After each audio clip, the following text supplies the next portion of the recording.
there's a category of players, I think we'd all agree, that you can say this in all the major sports.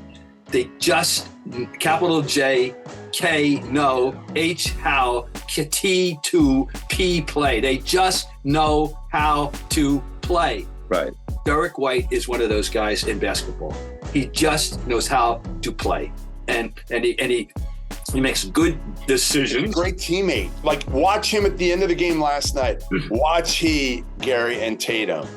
And again, everybody loves Derek White. He's always smiling, coming out of the locker room, whatever. Like, Drew Holiday, easy to play with, great teammate. Like, there's just, I don't think there's going to be any friction now. I think there was friction the last couple of years. I really do. And Jaylen Brown now got paid. So what the hell's the friction? You're the highest paid player in the league. The only friction is with people that are going to, go after you fan-wise for being the highest paid player and not really deserving it, which we all know is true. Yeah, get over it. We feel sorry for you.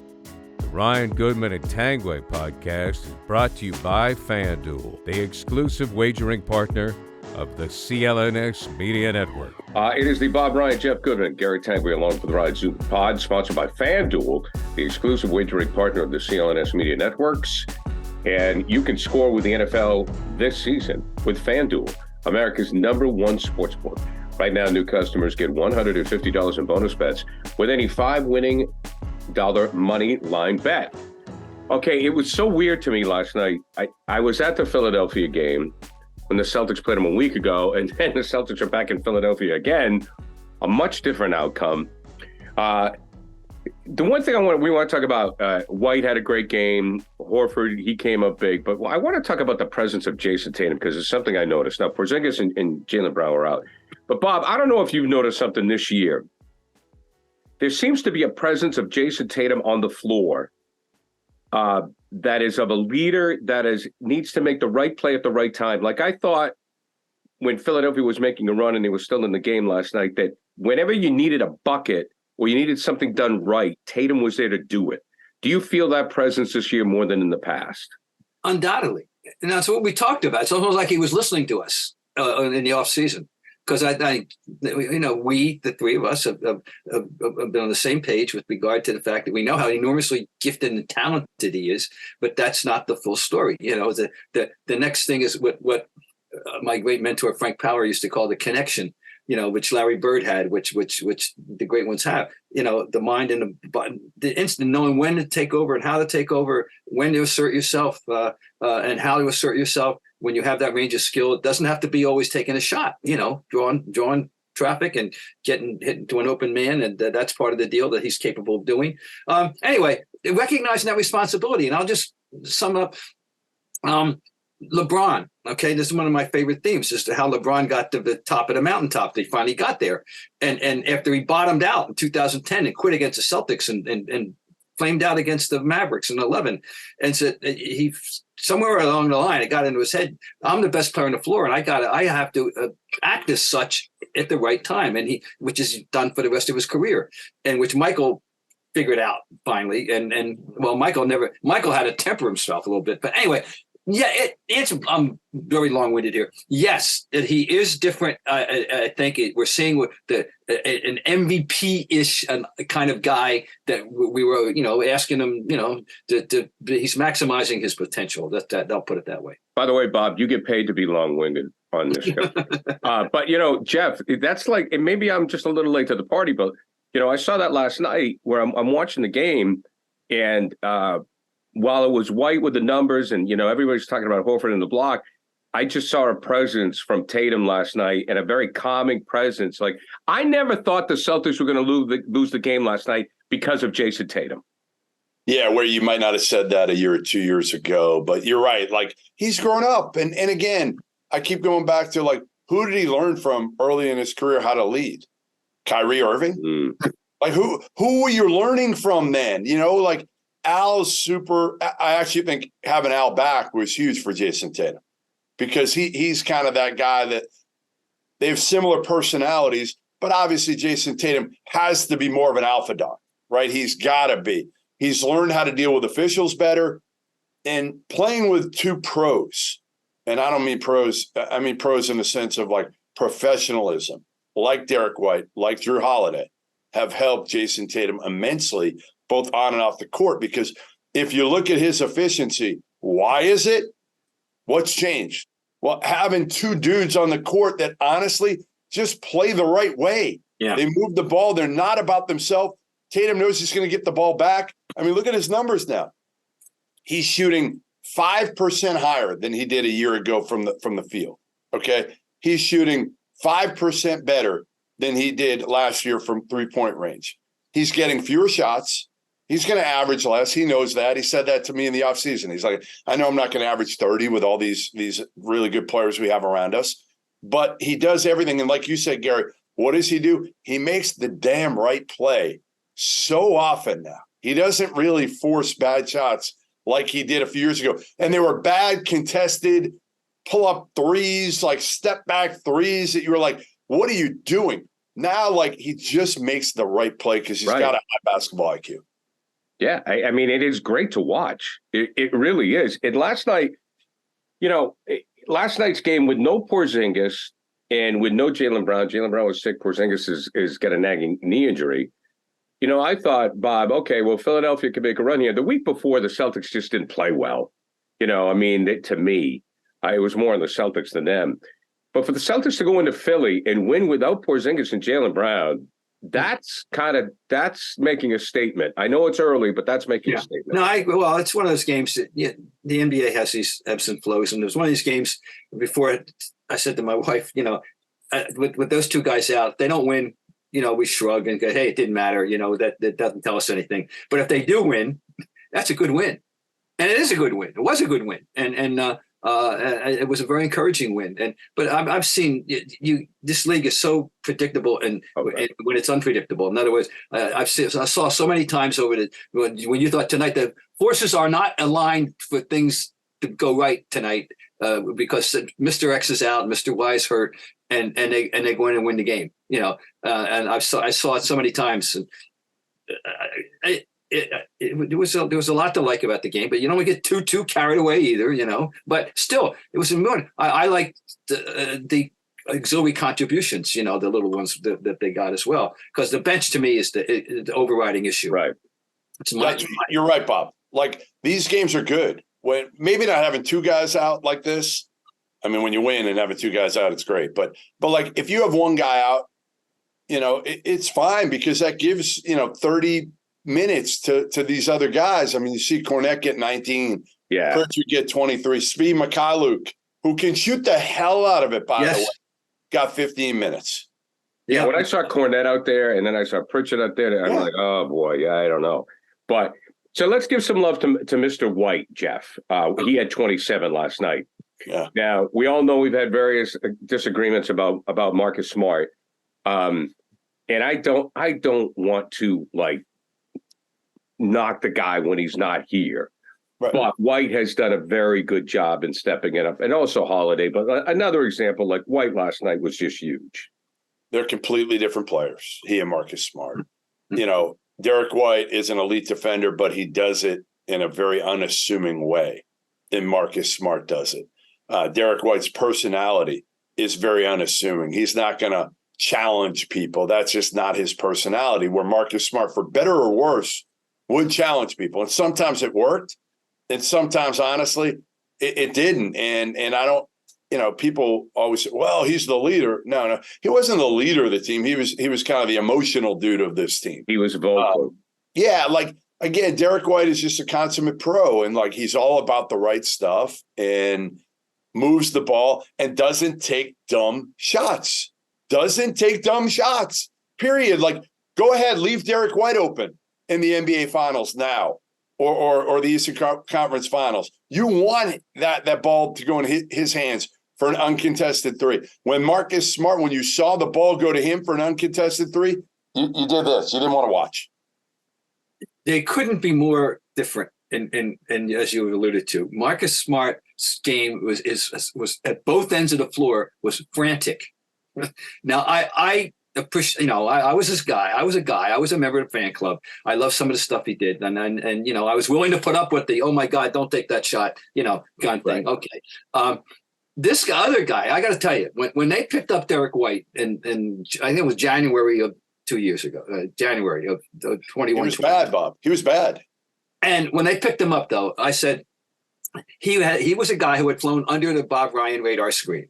I knew of the existence of this guy, and that's about it. I hadn't paid any attention to him. So I looked it up right away. I said, oh, my God, he scored 14 points a game last year in San Antonio. I had no idea. That's an A. And I know, but I still had no feel for his game whatsoever. Right. Okay. And now I'm talk about a member of the fan club.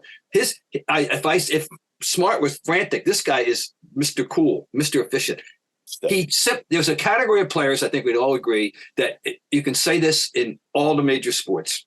They just, capital J, K, no, H, how, T, to, P, play. They just know how to play. Right.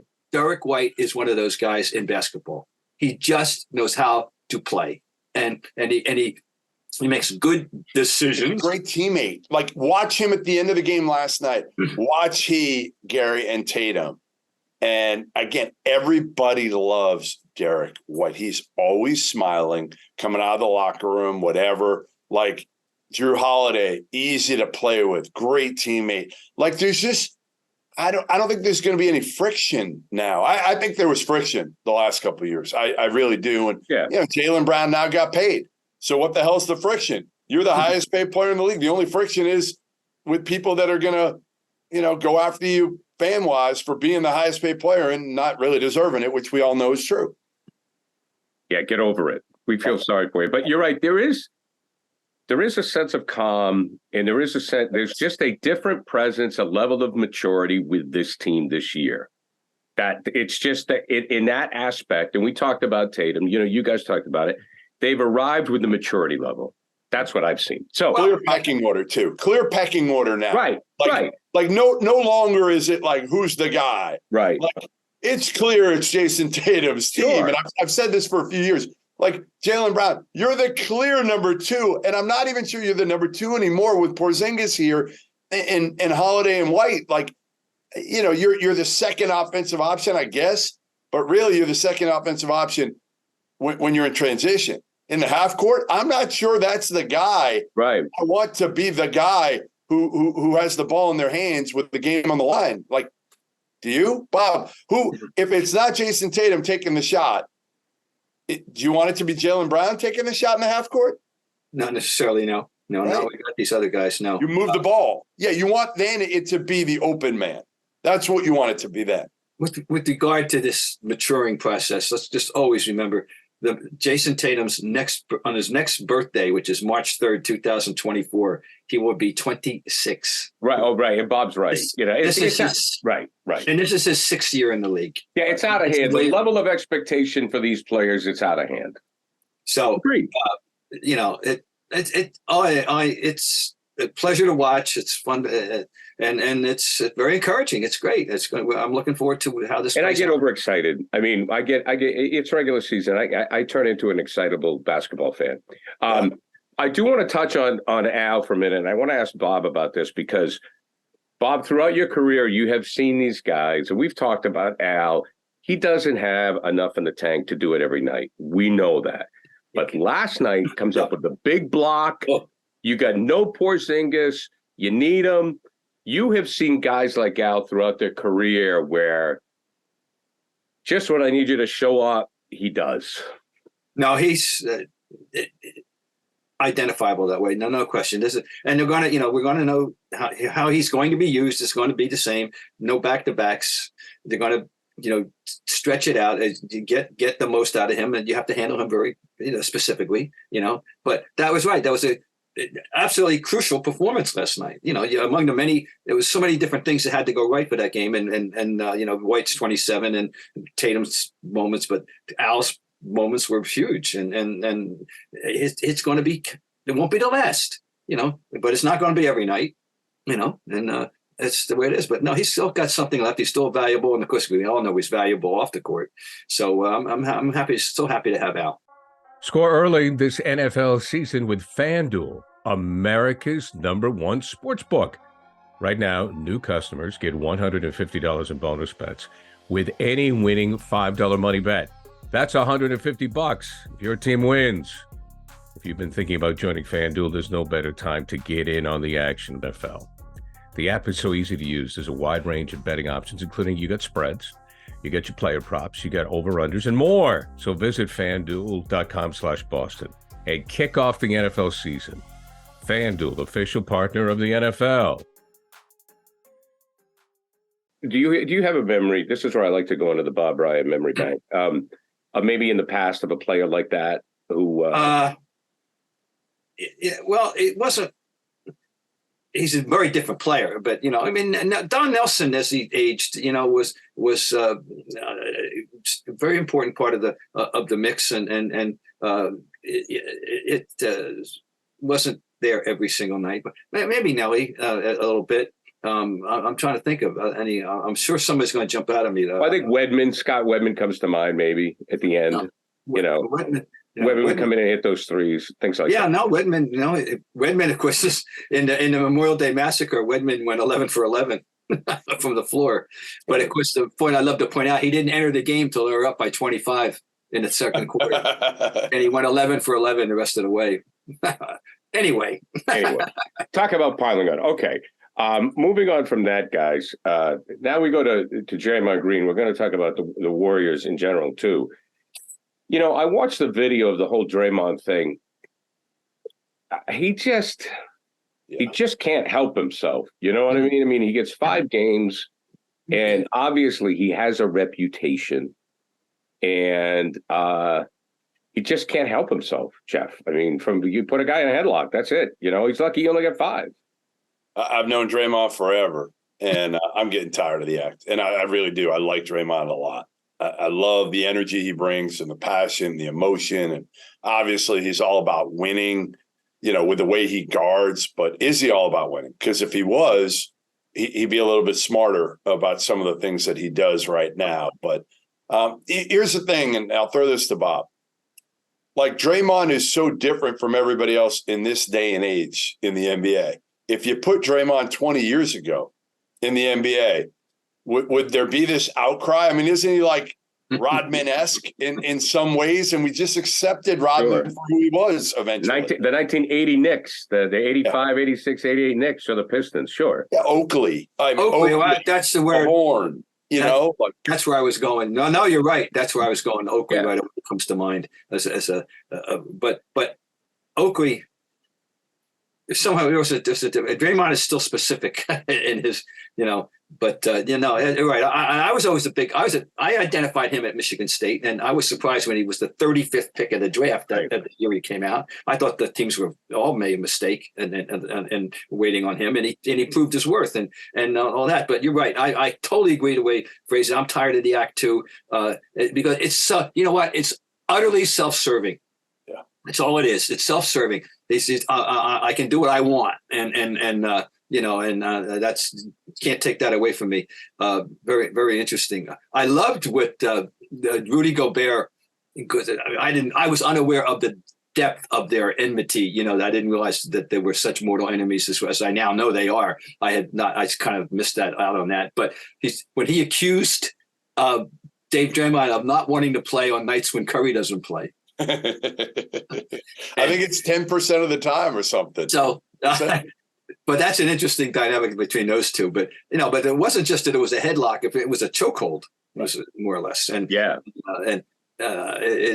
think Gobert said he tried to choke me out, but he couldn't, or something like that. Yeah. So he even timed it out 9 seconds. It was embarrassing for Draymond Green. That's the problem now. It's gotten to the point where nothing he does really phases us that much. But my question, Gary, 5 games, was that enough of a suspension, or would you give him more?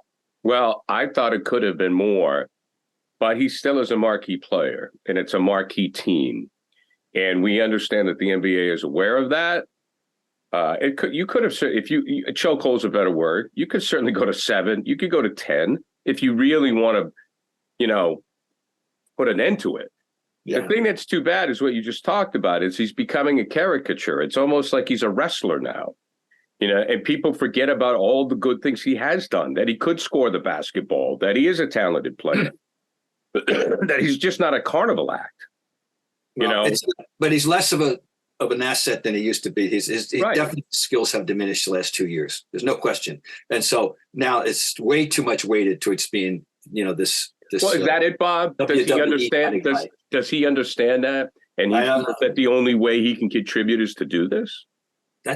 Maybe that's the way he's framing it. I don't know. And meanwhile, where does Steve Kerr come in and all this? What quote unquote control does he have over Draymond Green? You wonder how much does he want to try to influence Green's behavior?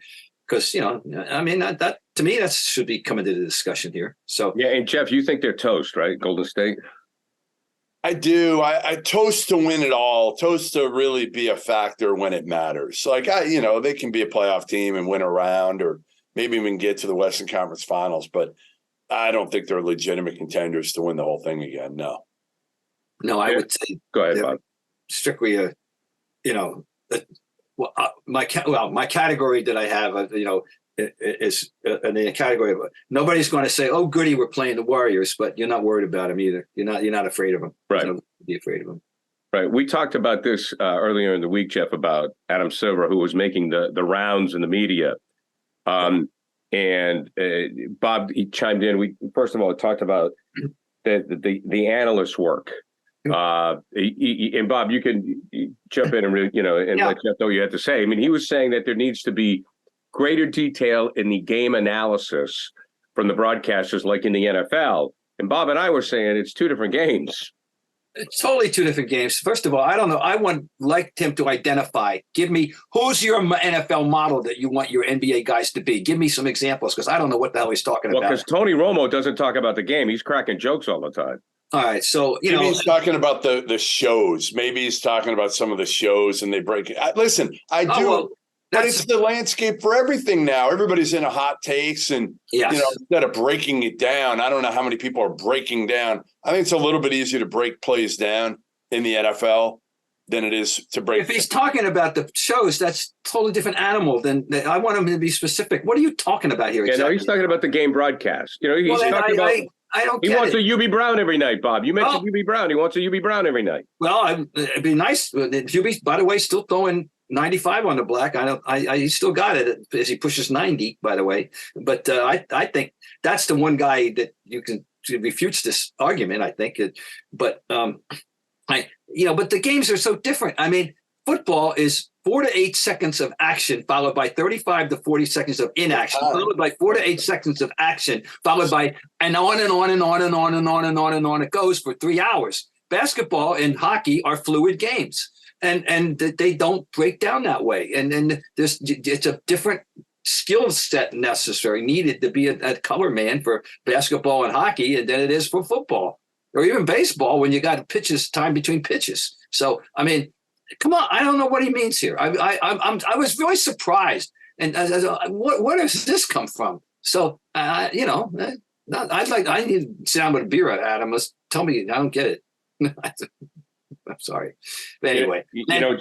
Jeff, I think where he's coming from is he doesn't want the game to become a show, where everything is cliches and everybody's looking for the catchphrase and he wants the meat and potatoes back. But I don't know if that's what the fans want too. And also the basketball is the type of game that you can see, you can watch the ball and also watch away from the ball. The NFL is a whole lot more going on. I'll tell you a guy that I thought got it and was my idea of a good color man in NBA. And that's Jeff Van Gundy. Yeah, I love great. Jeff Van Gundy. He's great. I said for years, Jeff, don't go back to coaching and serve the benefit, the benefit one constituency. You stay do what you're doing. You're helping us. You're helping all of us who love basketball because you get it. You even get what it's like to be a fan. I mean, maybe this is what comes when you come out of Division III, when your father was a coach and all that. Fine.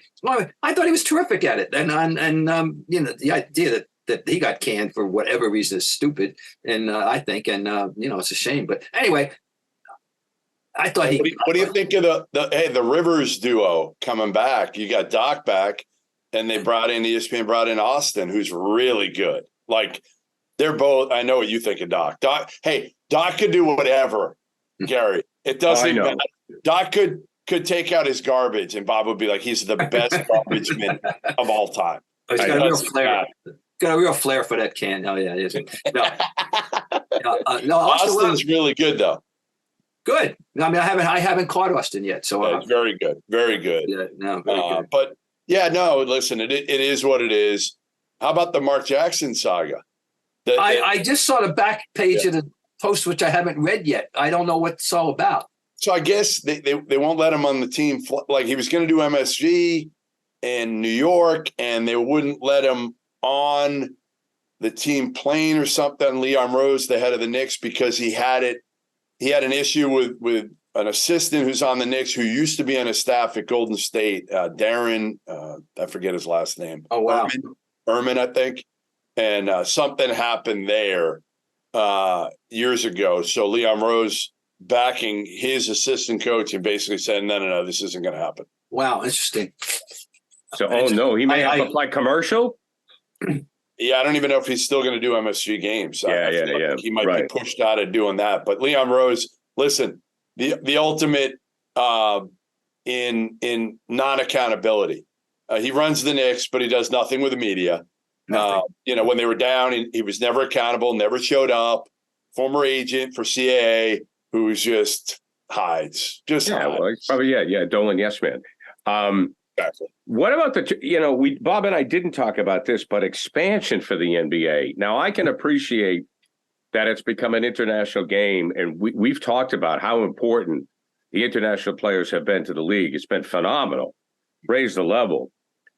But do you still think, Jeff, I'll start with you on this. Do you think there are enough players worldwide to support expansion? I mean, sure there are. I mean, listen. Quality players. Yeah, I don't really think that. No, I would say probably not, but I won't be upset if they put a team in Vegas, so I get to go to Vegas a little bit more often. What about overseas? What about if they put a team in the big one is, right, they're talking about overseas, because that has been floating around on the edges going back into the 70s when the discussion was the first city that got mentioned as an international destination, perhaps for the NBA, was Mexico City back in the 70s. Right. Really? And they continue to play there, annually, right? Do they not in the NBA? I think so. Yeah. And Madrid. I've always heard Madrid too. Well, but first one was Mexico City. Of course, now the focus is got to be in Europe. But right. I mean, ask yourself, if you're a player, this is a whole other matter of where I'm going to live. I'm going to play. I'm going to live in a truly, Canada is one thing, but some guys are spooked by that, let alone going to live in Mexico. It's never going to happen because of what you said. The star players are going to want to stay in the United States. You have tax ramifications. I don't know what they are in various countries, income, so forth. And then it just comes down to the travel. You would have to have like a division. You would have to have a European division. And that's what happens in football. They talk about it with football, too. So you're going to put, 5 teams in Europe? Then that's going to really suck. You're going to add 5 more teams in the NBA to make it work? And then they're not going to get free agents. Yeah. No, I mean, I know that's just not asking too much. A little too ambitious for my taste. I don't know. But I know they want to have a presence. Obviously, they love the exhibition thing will grow and grow. That's fine. You want to sell. It's all about selling merchandise, really. You know that. But they do it, Bob. Isn't it enough? I know. I sound like a really old geezer now. Isn't enough? Isn't enough? I mean, Bob's right. I mean, they have a ton of exhibition, regular season games, whatever. The merchandise is everywhere. You can watch any game anywhere in the world. I can go to the top of Mount Everest and get NBA TV. I mean, I don't really see the need. There's going to be a team in Vegas. I'm telling you, there's going to be a team in Vegas. You're just a degenerate. You just want an excuse. No, I'm telling you, there is. Whether I want it or not, which, yes, I want it. But, I could see Seattle and Vegas going back to Seattle. Well, Seattle should be back, and they were wronged. The 2 cities that were wronged by the NBA were Buffalo, number 1, and 2, which was nothing wrong with that franchise other than bad ownership. And then, they became the Clippers and so on and so forth. And Seattle got, as soon as that guy bought the team and you knew he was going to Oklahoma City, can't think of his name right now. What is his name, Jeff? If you remember. But anyway, and nothing wrong. Oklahoma City's a good addition for the NBA. That's fine. Oklahoma City's been a terrific place. But Seattle got wronged, and I hope they can get a team back. When I think about the Buffalo Braves, it brings me back to the hit record, Mac Can Do. Matt can do. I remember that. I think I heard Brett. I am telling you some of my favorite, really good memories of covering the NBA in the 70s have to do with the Celtics and Buffalo Braves. Oh, it's great. McAdoo, Randy Smith, Ernie D, Jim McMillan. Oh man, and Dr. Jack. Oh God, Doc, absolutely. It was and it was a great two really good playoff series, 2 6-game series, 74 and 76. 74. Oh my God, that ended up. They were really good. And Dave versus Cowens and McAdoo was a terrific matchup. And oh God, it was fun. And they got screwed because of John Y. Brown and Paul Snyder. Right. It turned the fans off, and then the next thing you know, they were in the franchise swap, and it's done. It never went back to them. There was nothing wrong with that franchise. Yeah. Hey, I have one final trivia question for you. There's one team, and this shows you, by the way, the in-season tournament, I'm about as out on as anybody. I don't pay the dumbest thing ever. But there's one team that hasn't put an in-season tournament, whatever the hell you want to call it. Robert, what team is that? Oh, I don't know. I haven't been paying attention to somebody's. That's why I asked you. I asked you because I know you don't care. I don't care. Gary doesn't care. Isn't this ridiculous? Go ahead. Well, who's the team? Toronto. Oh, Toronto, yeah. But I'm not even asking for nobody cares. Nobody cares is what I'm getting at. Look, it goes back to the money thing, Jeff. The one thing that we've seen, and I've seen it with the NFL too, they're going to continue constantly to try to develop new revenue streams. That's what they do, and they always will. I think the people who are going to make the most money are the ones who make the new floors. You had a new floor. The company had 30 new floors. 30 new floors. Boom. There you go. Like you can go to Vegas and see the Final Four of this. The players like it. Yeah. But the fan, we don't care. And I don't even think the younger generation cares. I really don't. Vegas, as we speak, the baseball owners are approving the sale of the eventual move of the Oakland A's to guess where? Vegas. Vegas. Hey, before we wrap it up today, I got to make mention of, it just saddens me that Big Baby Davis has been convicted of fraud, and along with Will Bynum. Well, can I ask something here? He was arrested with 126 grams of marijuana and $92,000 in cash in a hotel room. I didn't know people were still buying marijuana illegally. I thought you could just go to it. I know. Well, maybe some people didn't get the message. But I just say this about Baby. Remember you wanted to like him so much. I did. He was engaged. He was fun. He was always fun, jovial, all of that. But I feel bad. I've known. Remember after his rookie year that he couldn't play early in the season. He did something dumb. Remember he did something really stupid, and he was suspended. And that's when the first time I started to worry a little bit. And the time went on. And I once said to Doc, I had a discussion with Doc. I think he got into some other trouble, and he said, I worry about Baby, about after in the afterlife. Guess what? Here it is. Oh yeah, Could he spend time in jail? I mean, Terrence Williams more hard time.